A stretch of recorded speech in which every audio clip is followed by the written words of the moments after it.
Bonjour à tous. Ça fait toujours quelque chose de revenir ici. Pourtant, des églises, on en visite, que ce soit en Argentine, maintenant en France aussi. Mais ici, spécialement, parce que c'est ici que tout est parti. Ça fait maintenant 8 ans que, en fait, l'église à Pompignan m'a envoyé et m'a poussé, m'a accompagné dans ce projet-là. Au départ, je devais partir un an, en 2014, jusqu'à la fin 2015. Et puis après, ça s'est renouvelé. Et puis après, on est arrivé à prendre un engagement à long terme. Mais une fois de plus, si on peut résumer toute cette période en un mot, c'est la fidélité. Fidélité de Dieu. Mais cette fidélité, elle est visible à travers du corps de Christ et visible à travers de son Église. C'est pas seulement Dieu, c'est aussi son Église. C'est aussi entre les frères et sœurs. Je me souviens très bien de ces années passées ici, à la Pompignan, où j'ai pu grandir avec des frères et sœurs. Je vois Pierre-Yves, je vois Sylvain, Roby, et j'en passe. Mais c'est aussi grâce à ces années, il y a un temps pour tout, de préparation. Et finalement, on en apprend toujours avec Dieu. Et chaque étape est un apprentissage que de vivre en tant que chrétien dans ce monde si troublé, si perturbé, surtout ces dernières années. Je ne vais pas vous raconter les détails de la pandémie en Argentine, puisqu'en fait c'est très similaire, au niveau social, etc. On y viendra après dans la présentation du ministère. Mais s'il y a bien quelque chose où Dieu nous a parlé, un principe biblique durant ces dernières années, c'est le fait d'être artisan de paix. Dans un monde troublé, dans un monde occidental de plus en plus soumis à des idéologies, à des pressions, à des lobbies, c'est toujours plus difficile que de vivre en tant que chrétien, de suivre Jésus et porter sa croix. Pourtant, Dieu nous dit dans sa parole que porter sa croix, c'est facile. Son joug, sa croix, est plus facile à porter que les fardeaux qu'on peut porter nous-mêmes. Et je voudrais vous partager un passage de Jérémie dans l'Ancien Testament où en fait on peut rencontrer une situation, un contexte un peu similaire à ce qu'on est en train de vivre aujourd'hui, surtout dans le monde occidental, que ce soit en Argentine, en France ou ailleurs. Ici, on est dans un contexte de persécution, directement. Le peuple d'Israël vient d'être exilé, déporté à Babylone. Et ce peuple-là, il était d'un jour à l'autre en situation de captivité. Il était à Babylone et on peut comparer aussi au contexte de chrétiens persécutés aujourd'hui au Moyen-Orient ou ailleurs. Et donc en fait, dans ce contexte-là, que dit Dieu au peuple d'Israël ?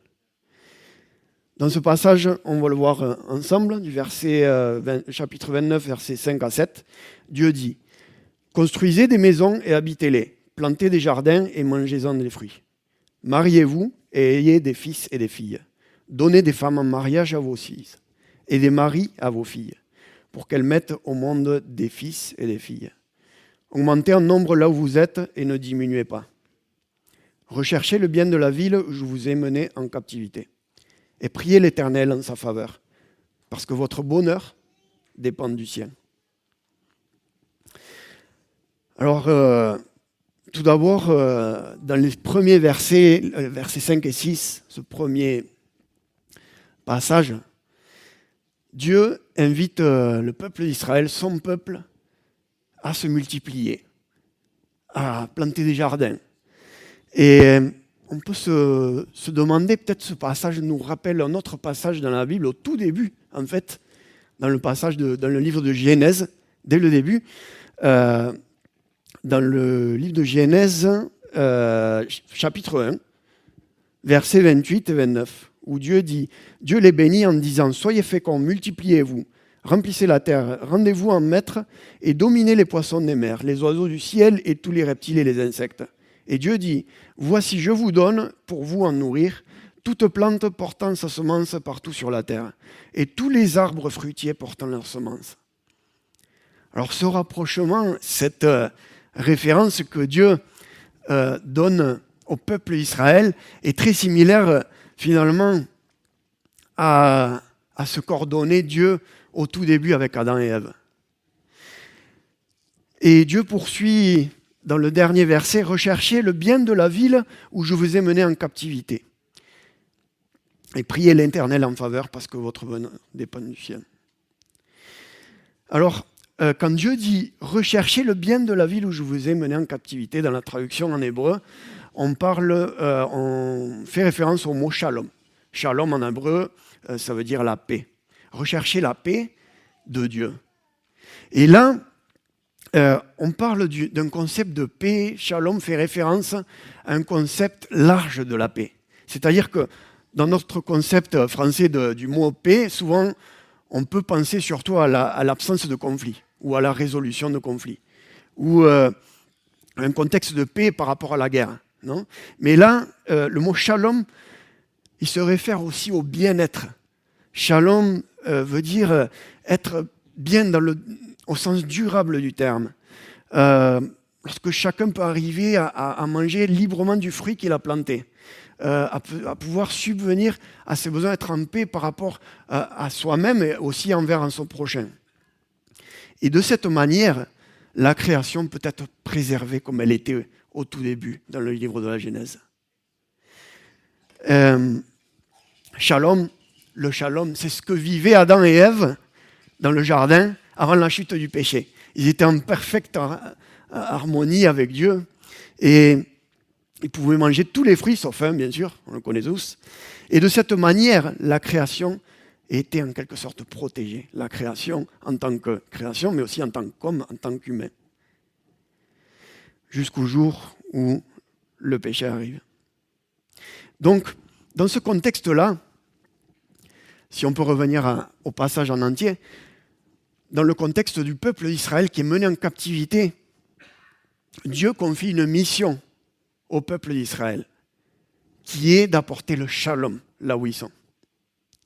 D'apporter la paix et restaurer le shalom originel. Il s'agit en quelque sorte de retourner aux origines. Il s'agit d'une seconde chance que Dieu donne au peuple d'Israël dans un contexte juste terrible pour le peuple d'Israël. Pourtant, Dieu ordonne d'apporter le shalom, de chercher sa paix. Les Israéliens, face à ça, ils étaient supposés vivre la loi de Moïse, comme ils avaient l'habitude à Jérusalem. Ils savaient que le principe de la loi de Moïse, c'était de pouvoir savoir accueillir et bénir l'opprimé, la veuve et l'orphelin. Dans Ésaïe 1,17, Dieu le dit clairement, « Apprenez à faire le bien, recherchez la justice, protégez l'opprimé, faites droit à l'orphelin, défendez la veuve. » Alors ça, c'est un principe qui était peut-être plus facile à faire à Jérusalem, là où ils étaient dans leur contexte habituel, mais là, ils étaient défiés à pouvoir le mettre en pratique dans un contexte de persécution. Un contexte de Babylone qui était soumis à la corruption, une ville païenne qui rejetait Dieu, qui avait beaucoup d'autres dieux, qui avait beaucoup d'idéologies, beaucoup d'esclavage, esclavage sexuel, adultère, une ville violente, remplie d'injustice, de dérives, d'exploitation sexuelle, etc., oppression sociale. Bref, une ville totalement livrée et soumise au péché. Là, le peuple d'Israël devait chercher à apporter le bien-être. Ce bien-être qui devait être en faveur de Jérusalem, il devait le transposer là, dans le contexte où ils étaient. Un contexte qu'ils devaient accepter, malgré tout. Un contexte opposé à leurs valeurs, où règnent des valeurs contraires aux valeurs de la loi de Moïse. À Babylone, la destinée de la veuve et de l'orphelin, c'était la prostitution, l'esclavage, et l'opprimé était encore plus persécuté. Dieu ordonne donc les Israéliens non seulement d'accepter de vivre dans ce contexte, mais en plus, il ordonne de rechercher ce shalom, rechercher ce bien dans ce contexte si violent. Il devait donc pouvoir influencer, servir, apprendre à aimer les Babyloniens en allant au-delà du fait que les Babyloniens soient corrompus, injustes ou idolâtres. Et là, dans le Nouveau Testament, on peut se rappeler un principe que Jésus nous rappelle à travers de Paul. Quand Paul dit dans 1 Thessaloniciens 5, 18, « Exprimez votre reconnaissance en toutes circonstances, car c'est la volonté de Dieu pour vous en Jésus-Christ. » Accepter notre contexte. On aura du mal à accepter notre contexte si d'abord on n'est pas reconnaissant pour notre Dieu. On vit dans un contexte très spécial, au niveau social, au niveau sanitaire, au niveau... sur tous les plans. Mais si d'abord on n'accepte pas la reconnaissance, la grâce de Dieu dans nos vies, ça nous sera très difficile d'accepter le contexte où on est aujourd'hui. Donc, être artisan de paix là où Dieu nous place, c'est facile à dire, mais pas facile à faire quand on est dans un contexte aussi difficile, aussi persécuté. Et face à cette hostilité, face à cette persécution, et dans la réalité, bien souvent en tant que chrétien, quand on est face à ça, on a souvent plusieurs réactions possibles en tant qu'humain. Parce que bien qu'on soit chrétien, bien qu'on soit croyant, on est tous pécheurs et nos manières de réagir sont différentes suivant comment on considère Dieu dans nos cœurs. Dans l'Ancien Testament, on peut voir que le peuple d'Israël réagissait de manière différente selon les situations. Le verset 8 et 9 de Jérémie 29, il n'y est pas là, mais Dieu prévient un peu une réaction que le peuple d'Israël ne doit pas prendre, en disant « Ne vous laissez pas tromper par vos prophètes qui sont au milieu de vous, et par vos devins, n'écoutez pas vos songeurs dont vous provoquez les songes. » Une première réaction, ce serait de faire ça, non ? De pouvoir de se laisser tromper par des faux dieux, de fausses influences qui mènent à la mort finalement, ou de se laisser influencer par la culture et se soumettre au péché, ou bien, très facilement, on peut aussi diluer l'évangile en acceptant tout, et on peut peut-être même interpréter l'évangile pour qu'il colle avec le péché ou certains péchés, pour qu'on puisse passer bien au niveau du peuple qui nous persécute, ou on peut simplement banaliser le péché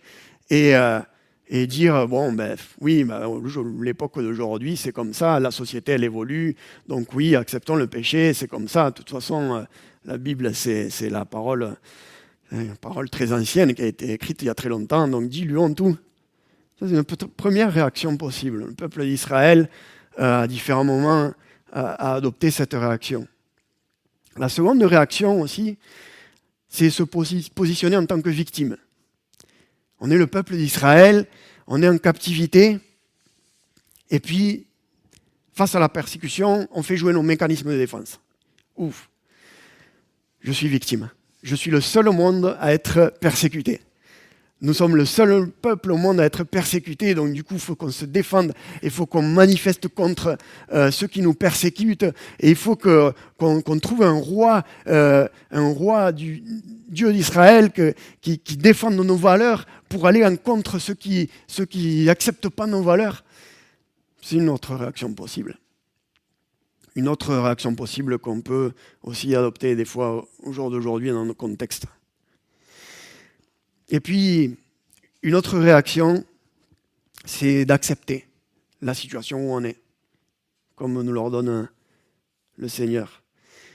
Accepter et obéir à la volonté de Dieu, obéir à sa parole, chercher le bien, chercher la paix, faire vivre le shalom pour influencer le contexte où on vit, en restant ferme et fidèle à la volonté de Dieu.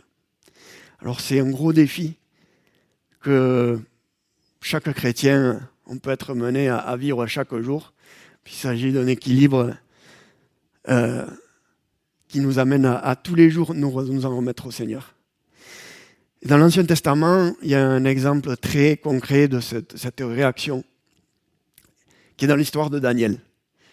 Dans le livre de Daniel, on est face à une situation de captivité. C'est la même situation où on est face au peuple d'Israël qui est en persécution dans le livre de Jérémie. Daniel vivait cette époque. Il était aussi, lui, déporté à Babylone. Et face à cette persécution, Daniel, il a choisi de faire régner cette paix et d'influencer. Mais pour ça, Daniel, il a choisi de pouvoir être fidèle à Dieu tout en aimant les Babyloniens. Quand on lit l'histoire du livre de Daniel, c'est juste incroyable quand on voit que Daniel, en adoptant cette attitude, en restant ferme et en aimant, en choisissant d'accepter ce contexte, Daniel est arrivé à se retrouver au milieu des autorités de Babylone. Il est arrivé à influencer même le roi Nabuchodonosor, le roi de Babylone. Daniel ne cherchait pas à être roi ni empereur. Daniel ne s'est pas positionné en tant que victime pour pouvoir gagner le pouvoir. Daniel n'a pas fait descendre dans la rue tous les Israéliens pour faire une rébellion pour combattre et tuer ceux qui les persécutaient. Non, Daniel a choisi d'influencer. Il cherchait simplement à plaire à Dieu avant de vouloir influencer ni convaincre. En fait, Daniel ne cherchait pas à convaincre, même pas. Il cherchait à plaire à Dieu. Et c'est de cette manière-là que Daniel a réussi à influencer jusqu'aux autorités les plus hautes du peuple de Babylone. Il en est même arrivé à ce que le roi de Babylone reconnaisse le Dieu d'Israël comme le seul et unique Dieu, tout-puissant.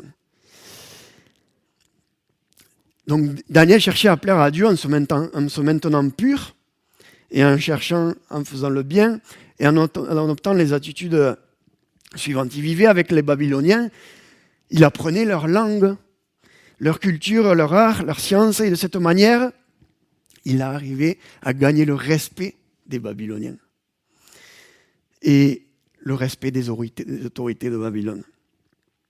Pour autant, rester pur face à ce contexte où on oblige à s'agenouiller devant d'autres dieux, face à ces situations-là, Daniel restait ferme et restait fidèle à Dieu. Il ne se soumettait pas aux valeurs injustes qui étaient contraires à celles qui allaient en contre Dieu. Au contraire, restait fidèle à Dieu. Et puis Daniel cherchait à obéir à Dieu dans ce contexte de persécution, sans être dans la confrontation, dans l'opposition. Il ne cherchait pas à faire tomber le régime, mais simplement, il cherchait à être fidèle à Dieu. Et cette manière-là nous rappelle que finalement, il y a plusieurs modèles de mission. Il y en a qui vont aller prêcher l'évangile, qui vont prêcher par la parole, mais c'est aussi un autre modèle de mission que d'être artisan de paix, là où Dieu nous place. Que ce soit dans nos familles, dans nos professions, que ce soit en France, en Argentine, en Chine. Dieu nous place pour être artisans de paix. Et comment être artisan de paix? Simplement, Dieu nous donne des talents, Dieu nous donne le don, Dieu nous permet d'être témoins de son espérance et sans chercher à convaincre ni imposer les valeurs que Dieu nous donne, mais simplement en aimant, en cherchant la paix de Dieu et la partageant avec notre prochain. Dans les évangiles, dans Luc 17, versets 11 à 19, on a l'histoire des 10 lépreux où Jésus guérit 10 lépreux. Mais sur les 10 lépreux, en fait, il n'y en a qu'un qui revient. Sur les 10 lépreux, ils terminent tous guéris. Mais sur les 10, il n'y en a qu'un seul qui revient voir Jésus pour lui dire merci. Il n'y en a qu'un seul qui le reconnaît comme sauveur. Jésus savait qu'il y en allait avoir qu'un seul qui allait revenir vers lui. Et pourtant, il a choisi, Jésus, de bénir les 10. Il a choisi de les guérir. Alors, la parole ne dit pas ce qu'ils sont devenus, les 9 autres, mais toujours est-il qu'ils ont reçu la guérison parce qu'ils ont fait appel à Jésus. Nous sommes tous appelés à proclamer l'Évangile. pour que plus de personnes puissent reconnaître Jésus et avoir cette espérance qui donne la vie pleine et la vie éternelle en lui. C'est un commandement, on se doit de continuer à le faire, d'aller prêcher sa parole. Mais pour ce faire, il faut qu'on se rappelle que nous devons comprendre que nous sommes aussi appelés à aimer, à servir, à restaurer, à réconcilier, à guérir l'homme, l'image de Dieu, notre prochain, qui est tellement corrompu par le péché. Et nous devons œuvrer à cela, nous devons travailler à cela. Et c'est aussi ça, chercher à faire vivre le shalom, le bien commun pour notre prochain. Il y a une expression qui se répète beaucoup en Argentine, qui vient de Saint François d'Assise, qui est beaucoup véhiculée dans le milieu évangélique. Cette expression dit « Allez prêcher l'évangile, et si c'est nécessaire, faites-le aussi avec des paroles. Faisons-le par nos actes, faisons-le par notre cœur, faisons-le par notre identité en Christ, malgré nos luttes, malgré nos péchés. » Est-ce que quand on cherche à partager l'évangile, quel est notre objectif? De convertir, de conquérir? Ou bien est-ce que notre objectif premier, c'est d'abord d'aimer Dieu et aimer notre prochain pour pouvoir apporter cette espérance en Christ? Jésus nous dit dans Matthieu 5, 44 qu'il faut aimer même jusqu'à nos ennemis. Alors c'est vrai que c'est facile à dire aussi. Aimer nos ennemis, je crois que c'est le commandement le plus défiant pour chacun d'entre nous, que d'aller et bénir nos ennemis, prier pour eux, les aimer. Mais qu'est-ce qu'il veut nous dire Jésus par ça? Que dans un contexte de persécution, quand on a des ennemis, Jésus nous fait comprendre que notre ennemi, il a un cœur aussi.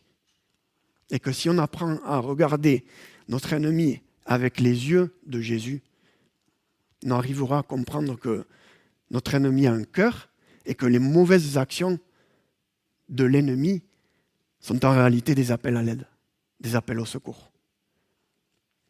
Un besoin d'espérance. Parce que notre ennemi est aussi création de Dieu. Notre ennemi est aussi corrompu par le péché, qui nous affecte par sa persécution. Mais notre ennemi a un cœur, est créé par Dieu. Et Dieu nous place face à cet ennemi pour pouvoir partager ce shalom, cette paix qui transforme des vies.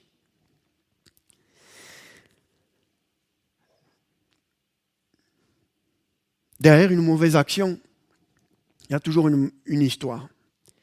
Il y a toujours un passé ou un mauvais témoignage de Dieu ou de Jésus. Et c'est là que Dieu nous invite à ne pas considérer les mauvaises actions comme des attaques, mais plutôt comme des appels au secours. Et Dieu nous appelle à ne pas condamner l'autre en le regardant, mais avec nos yeux, mais en le regardant avec les yeux de Jésus. En l'écoutant, en étant en l'écoute. On peut arriver à faire des ponts de réconciliation. Et non pas des murs. Combien de fois on se construit des murs dans notre entourage pour être bien confortable là où on est. Dieu nous invite à casser ces murs.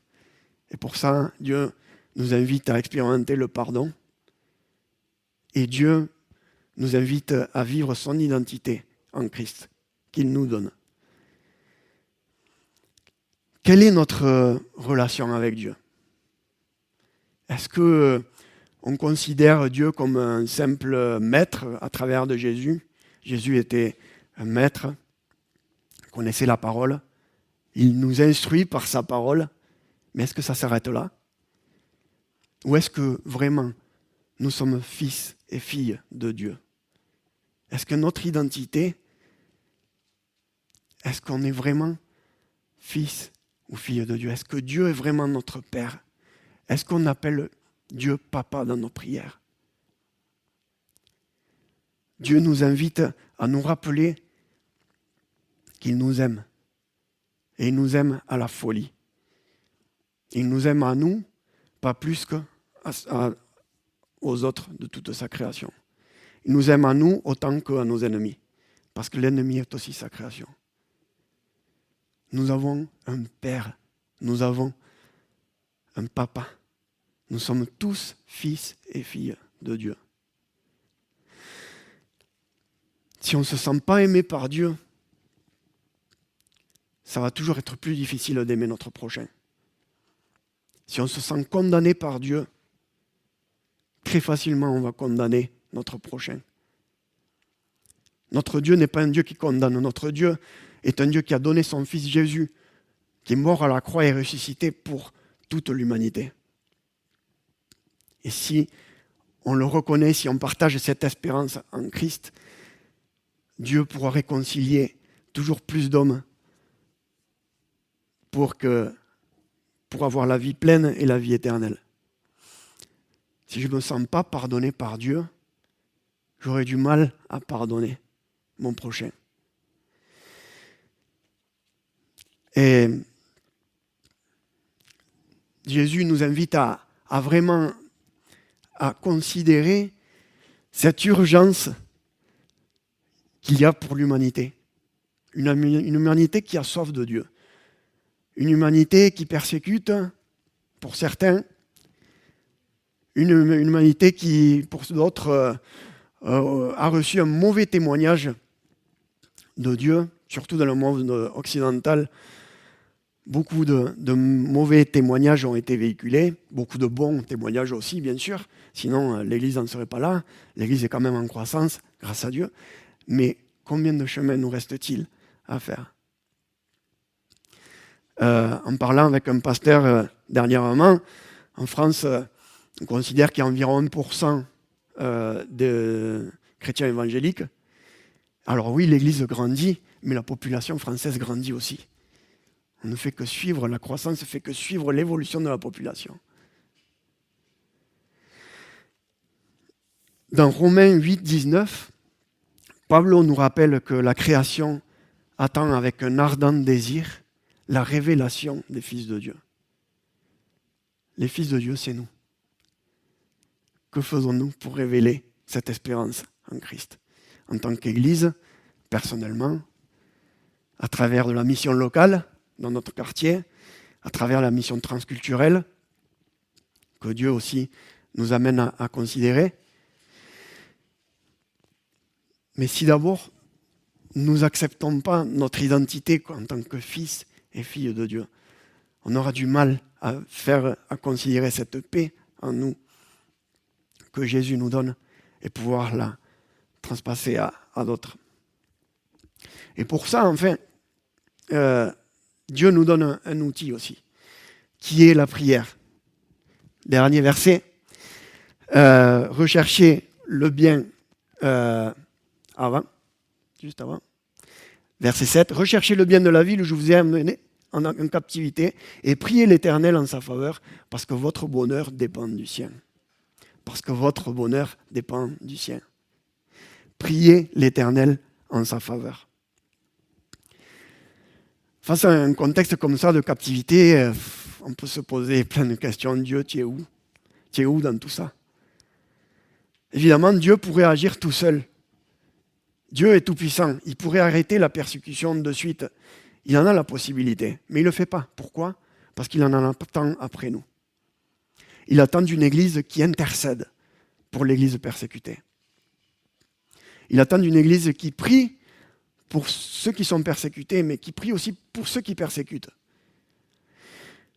Il attend que son peuple fasse sa part en accomplissant sa mission.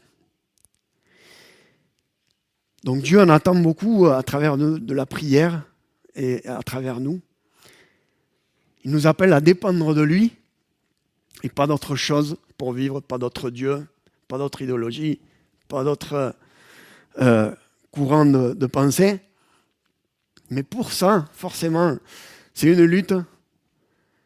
Mais pour ça, Dieu nous donne un outil pour vivre son combat, ce combat saint, de par son Esprit Saint. Et pour avoir l'Esprit Saint, Dieu nous appelle à la prière. Dieu nous appelle à prier pour que l'Esprit Saint nous accompagne, malgré nos péchés et malgré nos luttes.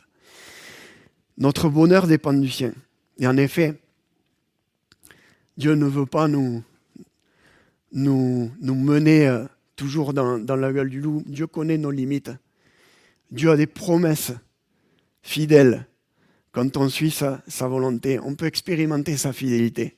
Il le dit un peu plus loin, dans le verset 11, très clairement. En effet, moi je connais les projets que je forme pour vous, déclare l'Éternel. Projets de paix et non de malheur, afin de vous donner un avenir et de l'espérance.